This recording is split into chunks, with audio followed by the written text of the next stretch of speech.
The epidemic arrived in the village of Amoya like a silent, invisible, and relentless storm.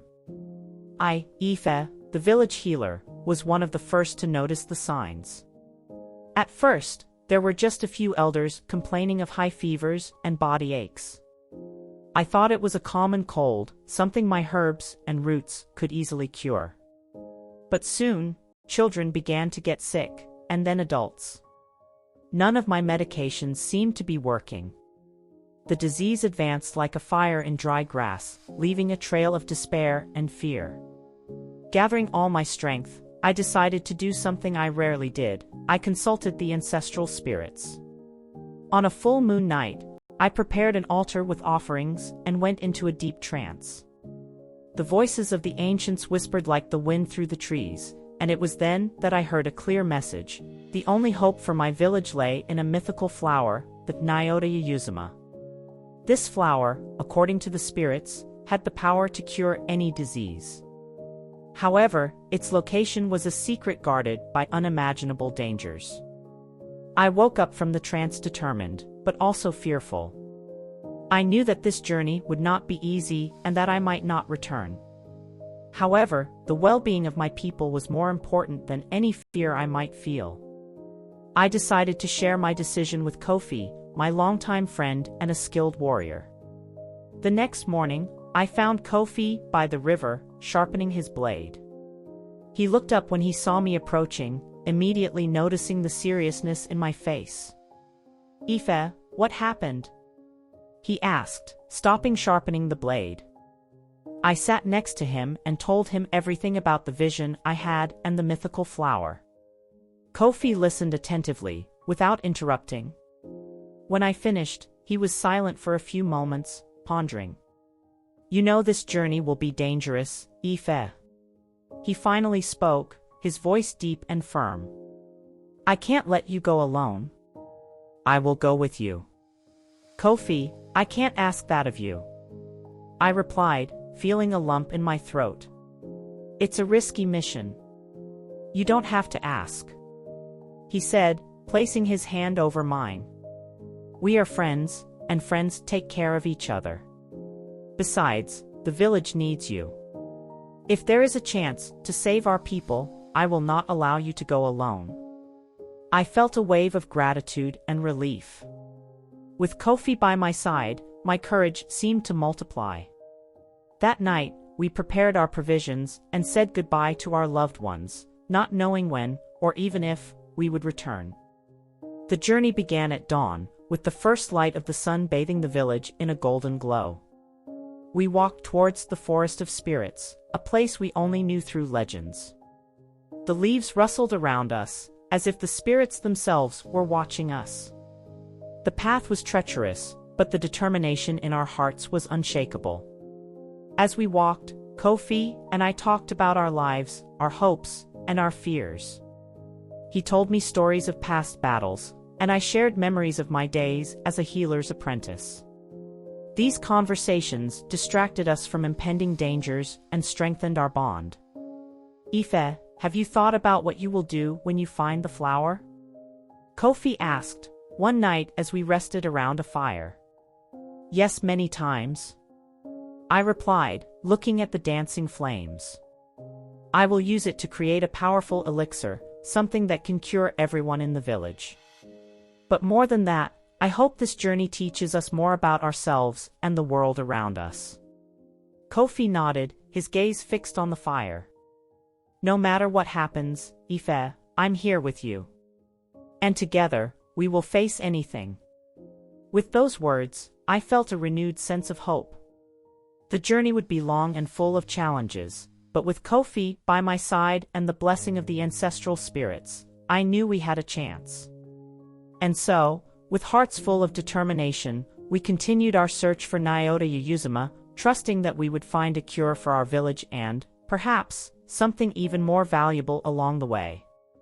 As we approached the entrance to the Forest of Spirits, I could feel a change in the air.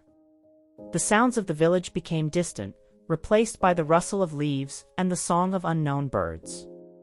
Kofi, always vigilant, held tight to his spear, ready for any eventuality. "Are you ready, Ife?" asked Kofi, with a serious but encouraging expression. "Yes, Kofi. I have to be.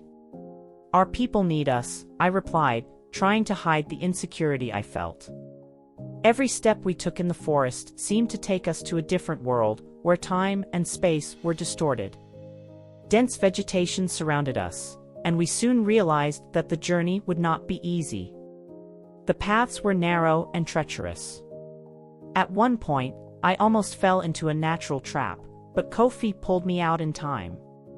"Be careful, Ife. This forest is full of hidden dangers," he warned.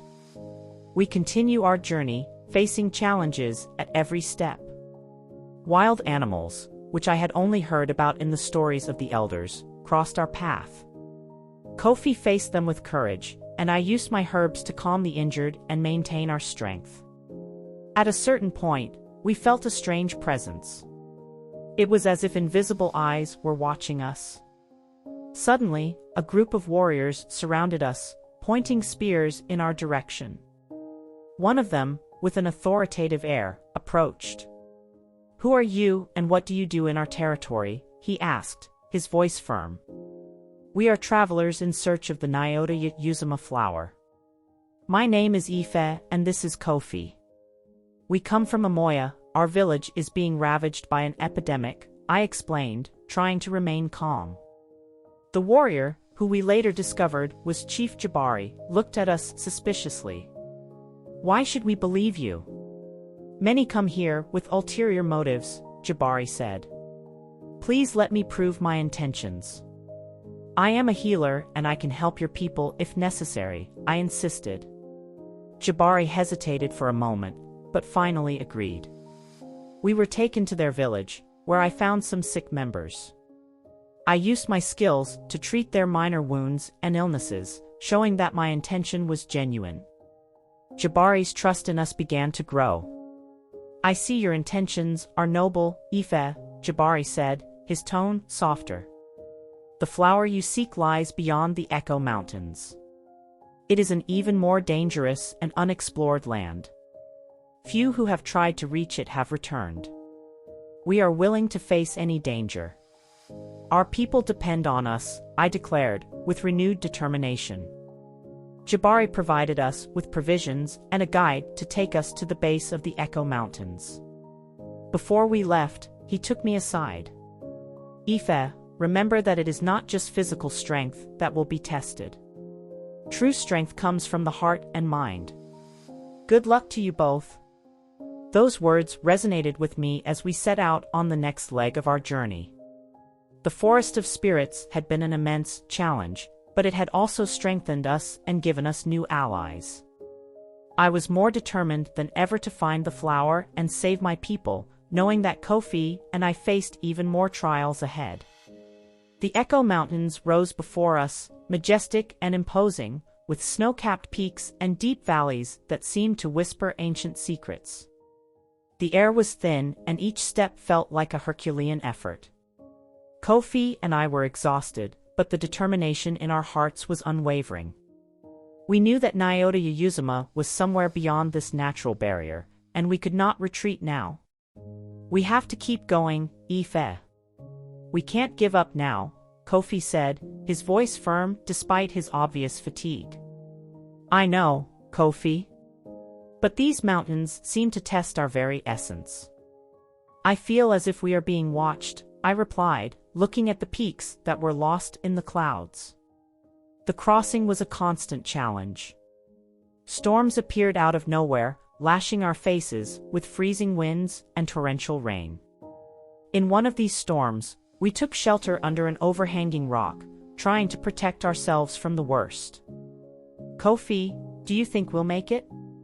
I asked, my voice barely audible over the roar of the wind. "We have to believe, Ife. The village needs us." "They need you," he replied, squeezing my hand in a gesture of comfort.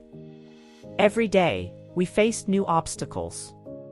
Landslides were frequent, and in one particularly frightening moment we were almost buried by an avalanche. We managed to escape by the skin of our teeth, our hearts beating wildly. That was close, Kofi said, panting. Yes, but we have to move on. They're waiting for us, I replied, trying to remain calm. On a cold, starry night, we found a small cave to rest. It was there that we met Mwinyi, a wise old man who lived isolated in the mountains. He was sitting by a fire, his face illuminated by the flames. Welcome, travelers. What brings you to these treacherous mountains? Mwinyi asked, his voice soft but charged with authority. We are looking for Nyota Yuyuzuma to save our village from a devastating epidemic, I explained. Mwinyi watched us for a moment, as if assessing our souls. The flower you seek is protected by an ancient spirit. Only a pure heart can achieve its power. You will need more than physical strength to complete this journey. We are ready to learn, Mwinyi. We will do whatever is necessary, said Kofi, determined. Mwinyi nodded and spent the next few days teaching us how to deal with the spiritual traps we would encounter. Remember, true strength comes from within. You must trust each other and your own hearts. We set out with renewed determination, ready to face whatever lay ahead. The mountains didn't make our passage easier, but Mwinyi's words echoed in our minds, giving us strength. In a weak moment, as we walked along a narrow trail, I was haunted by visions of my loved ones falling ill and crying out for help. It felt so real that I fell to my knees, tears streaming down my face. Ife, what's going on? Kofi asked, worried. I see them all. They're hurting. They need me, I replied, my voice breaking. Kofi gently lifted me up. These are just illusions, Ife. We must continue. They depend on us. His words brought me back to reality. I wiped away the tears and continued, knowing that the road ahead would still be arduous, but that we were not alone. Finally, after days of incessant fighting, we saw what appeared to be the end of the mountains. We felt that Nyota Yuyuzuma was close. With Mwinyi's teachings in our hearts, we were ready to face any challenge that came our way. The journey through the Echo Mountains was a true test of endurance and faith, but it was clear that each step brought us closer not only to healing our village, but also to discovering who we truly are. Descending the Echo Mountains, Kofi and I finally arrived at the dark Valley of Shadows. The sensation was that the very darkness of the valley was watching us, spying on our movements. The twisted trees and thick fog created an oppressive and ominous atmosphere. I could feel the presence of the guardian spirit, Wana, in every corner. Every step we took seemed to take us deeper into a maze of illusions and terrors. Stay close to me, Ife, Kofi said, his tone firm but laced with concern. I'm fine, Kofi, I replied, trying to hide the fear that was gripping my heart. We need to find the flower and get home as quickly as possible. As we advanced, the mist seemed to come to life, forming spectral figures that whispered incomprehensible words. Suddenly, one of these figures launched itself towards us, and everything around us began to spin. I tried to hold Kofi's hand, but he was pulled away by unseen forces. Kofi! Kofi! I screamed desperately, my voice echoing in the void. The answer was just silence. Alone, I felt completely vulnerable. The darkness seemed to close in around me, and my heart beat wildly. I closed my eyes and took a deep breath, trying to concentrate. I needed to connect with the ancestral spirits. They have always guided me through the most difficult times. Spirits of my ancestors, I murmured, please show me the way. Help me find Kofi. I felt a light breeze caress my face, and a feeling of warmth enveloped my body. When I opened my eyes, an ethereal figure, the shape of my grandmother, stood before me. Ife, my child, she said in a soft, reassuring voice, you must trust your heart. Follow the light within you. With those words, a small beam of light appeared in the middle of the darkness. I followed it with determination, knowing it would lead me to Kofi. The trail was winding, but I finally heard Kofi's voice in the distance. "Ife! I'm here," he screamed. I ran towards him and, when I found him, I hugged him tightly. "I thought I lost you," I confessed, tears streaming down my face. "I will never leave you, Ife," Kofi replied, with a relieved smile. Reunited, we followed the illuminated path into the heart of the valley. There, an intense glow emanated from the Nyota Yuyuzuma flower. Its beauty was indescribable. However, before we could get closer, the guardian spirit Bwana materialized before us. "You have come far, but the final test is yet to come," Bwana said, his voice echoing like thunder. "Ife, to prove herself worthy of the power of this flower, must confront her deepest fears. Only a pure heart can reap the Nyota Yuyuzuma." I swallowed hard and prepared myself for the challenge. Bwana raised her hand, and suddenly I was enveloped by a series of terrifying visions. I saw my village devastated by disease, my people suffering and dying. I felt the guilt and helplessness crushing my spirit.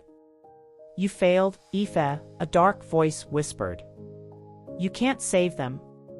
"No. I can and will save them," I screamed, fighting the visions. I remembered the words of my ancestors, the strength that was inside me. "I am Ife, healer of Amoya, and I will not give up." With that statement, the visions began to dissipate, and the darkness receded. Bwana watched, with a look of approval. "You passed the test, Ife. Your heart is pure and your determination is unwavering. The flower is yours." I knelt before Nyota Yuyuzuma and carefully picked the flower. The energy emanating from her was palpable, filling me with renewed hope. I turned to Kofi, who had a proud smile on his face.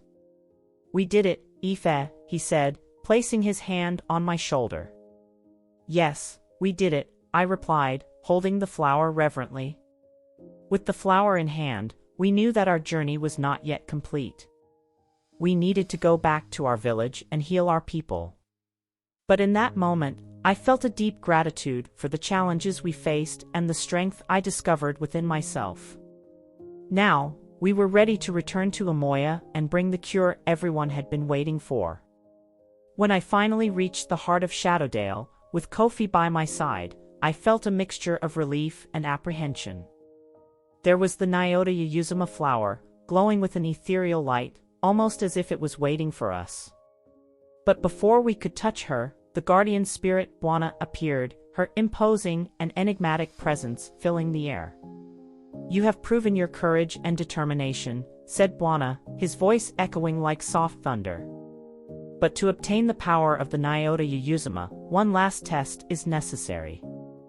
Ife, you must confront your deepest fears." I looked at Kofi, who gave me an encouraging smile.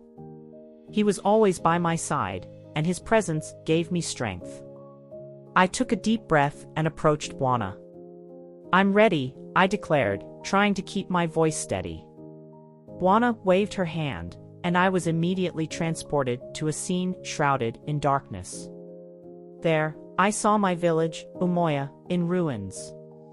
The people I loved were lying on the ground, sick and in agony.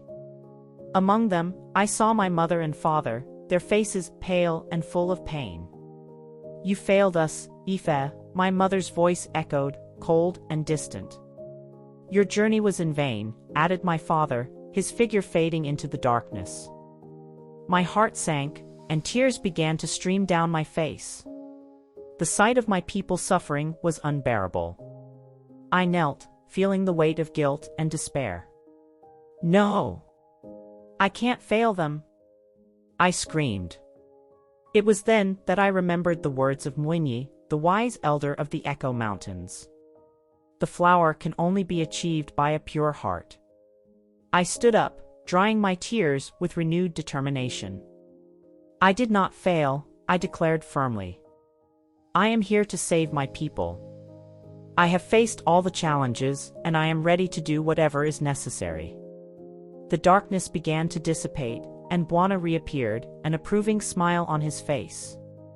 "You passed the test, Ife. Your heart is pure," he said, and with a gesture, the Nyota Yuyuzuma flower detached itself from its stem, floating into my hands. With the flower in hand, Kofi and I began our journey back to the village. The return trip seemed less arduous, as if nature itself was helping us get there quickly. When we finally saw Amoya, the sight of my village filled me with renewed hope.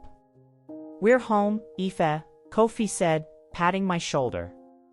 "Yes, and now we can save them," I replied, holding the flower carefully.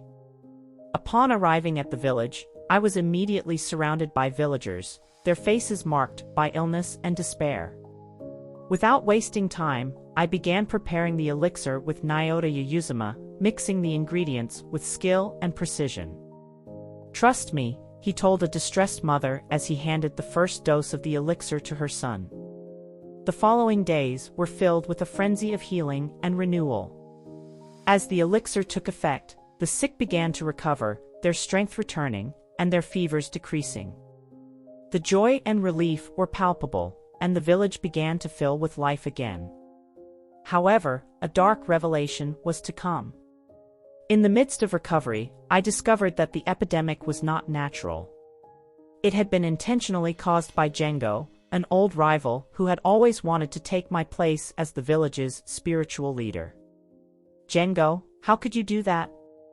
I confronted him, my voice full of indignation. "I just wanted the respect and position you took from me," he replied, his gaze full of bitterness. "You put the entire village in danger because of your ambition," I exclaimed. The village elders, upon learning of Django's betrayal, decided to banish him, ensuring that he could never cause harm again. With peace restored and my people saved, I was hailed as a hero. The village was full of celebration and gratitude. That night, as I watched the stars, I reflected on the entire journey. "It's been a long journey, but I'm grateful," I muttered to myself. "Each challenge has made me stronger and wiser." Kofi came over, sitting next to me. "You did something incredible, Ife. You saved our village." "I couldn't have done it without you, Kofi," I replied with a smile. And so, with the village saved and peace restored, I felt a deep sense of accomplishment and gratitude. My journey had transformed me, and I knew that no matter the challenges ahead, I was ready to face them with courage and wisdom.